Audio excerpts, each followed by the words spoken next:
ইতিমধ্যে মাননীয় মন্ত্রী স্বাস্থ্য পরিবার কল্যাণ মন্ত্রণালয় ওনার নির্দেশক্রমে একটি উচ্চপদস্থ একটি ইনকোয়ারি কমিটি ইতিমধ্যেই আমরা গঠন করেছি। আগামী 48 থেকে 72 ঘন্টার মধ্যে আমরা আগামী 3 দিনের মধ্যে সর্বোচ্চ এই তদন্ত কমিটির রিপোর্টের পরিপ্রেক্ষিতে সরকার কঠোর ব্যবস্থা নেবে। অদ্য ভোরবেলায় এই রুমটিতে এসি জটিলতা অথবা যে কোনো কারণেই হোক ওইখানের যে পরিবেশ একটি সাফোকেটিভ পরিবেশের মতো আমরা পেয়েছি, যে ওখানে আসলে এসি এমনভাবে ছিল যে এসিটি বন্ধ করলে ওখানে আর কোনো ভেন্টিলেশনের কোনো ব্যবস্থা নেই। এরকম একটি পরিস্থিতির মধ্যে এই শিশুরা এখানে যে সেবার জন্য এখানে ছিলেন, এরকম একটি পরিস্থিতিতে আমরা ভোরবেলায় ক্রমান্বয়ে 6 জন শিশুকে আমরা হারিয়েছি। এই বিষয়ে আমরা ইতিমধ্যে মাননীয় মন্ত্রী স্বাস্থ্য ও পরিবার কল্যাণ মন্ত্রণালয় ওনার নির্দেশে এখানে আমাদের ভারপ্রাপ্ত সচিব স্বাস্থ্য ও পরিবার কল্যাণ মন্ত্রণালয়ে উপস্থিত আছেন, এখানে অধিদপ্তরের কর্মকর্তাবৃন্দ উপস্থিত আছেন। ইতিমধ্যেই এই বিষয়টিকে অধিকতর গুরুত্ব দিয়ে ইতিমধ্যে এই যে ব্যবস্থাপনার কোনো ত্রুটি আছে কিনা এবং এই মৃত্যুর কি কারণ এটিকে সঠিকভাবে নির্ণয় করার জন্য ইতিমধ্যে মাননীয় মন্ত্রী স্বাস্থ্য পরিবার কল্যাণ মন্ত্রণালয় ওনার নির্দেশক্রমে একটি উচ্চপদস্থ একটি ইনকোয়ারি কমিটি ইতিমধ্যেই আমরা গঠন করেছি এবং এটি স্বাস্থ্য ও পরিবার কল্যাণ মন্ত্রণালয়ের যুগ্ম সচিব হাসপাতাল পর্যায়ে এবং স্বাস্থ্য অধিদপ্তরের হাসপাতাল উইংয়ের উপপরিচালক পদমর্যাদায় একজন এবং আরও একজন স্বাস্থ্য অধিদপ্তরের একজন কর্মকর্তার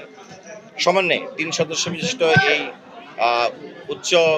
ক্ষমতা সম্পন্ন কমিটি প্রয়োজনে এখানে যে কথাগুলো আসছে যে হাসপাতালের যে রুমটিতে আমরা এই শিশুদেরকে চিকিৎসারত অবস্থায় হারিয়েছি তাদের এই চিকিৎসা ব্যবস্থায় কোনো ত্রুটি ছিল কিনা এবং যে রুমটিতে ওনারা অবস্থান করছিলেন সেই রুমটিতে যে সেবা দেওয়া হচ্ছিল সেই সেবার যে পরিবেশ সেই পরিবেশের মধ্যে যে প্রশ্নটি এসেছে যে ওখানকার এসি জটিলতা অথবা যদি কারিগরি অন্য কোনো ত্রুটি থাকে সেই ত্রুটিগুলোকে সঠিকভাবে নির্ণয় করে এই 6টি শিশুকে যে আমরা হারালাম এবং এই বিষয়ে সঠিক তদন্তের মাধ্যমে তাদের মৃত্যুর কারণ উদ্ভাবন করা এবং তাদের ব্যবস্থাপনায় যদি কোনো ঘাটতি থাকে সেই লক্ষ্যে এই 3 সদস্য বিশিষ্ট উচ্চ ক্ষমতা সম্পন্ন কমিটি প্রয়োজনে টেকনিক্যাল এক্সপার্ট যদি সেটি কারিগরি ত্রুটির বিষয়ের জন্য যদি কোনো আমাদের নিমিউ অথবা অন্যান্য জায়গা থেকে যদি কোনো টেকনিক্যাল কমিটি হয় তারা সেখানে কোঅপ করে নিতে পারবে এবং আমরা আগামী 48 থেকে 72 ঘন্টার মধ্যে আমরা আগামী 3 দিনের মধ্যে সর্বোচ্চ এই তদন্ত কমিটির রিপোর্টের পরিপ্রেক্ষিতে সরকার কঠোর ব্যবস্থা নেবে এবং এই ব্যাপারে যদি কারো কোনো গাফিলতি এবং সেটা সেবার ক্ষেত্রে অথবা যে ওয়ার্ডটিতে যে ব্যবস্থাপনা ছিল সেই ব্যবস্থাপনার সাথে সংশ্লিষ্ট যদি দায়িত্বে অবহেলা হয় এবং এর যদি অবকাঠামোগত কোনো কারিগরি ত্রুটি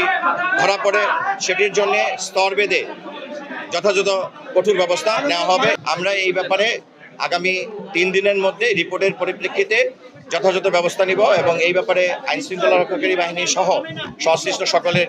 বিষয়ে ইতিমধ্যে নির্দেশনা প্রদান করা হয়েছে এবং মাননীয় মন্ত্রীর নির্দেশক্রমে আমরা এই কমিটি গঠন করছি এবং কমিটি একটু পরেই কাজ শুরু করবেন এবং ইতিমধ্যে আমরা সরজমিনে সবকিছু দেখে এসেছি।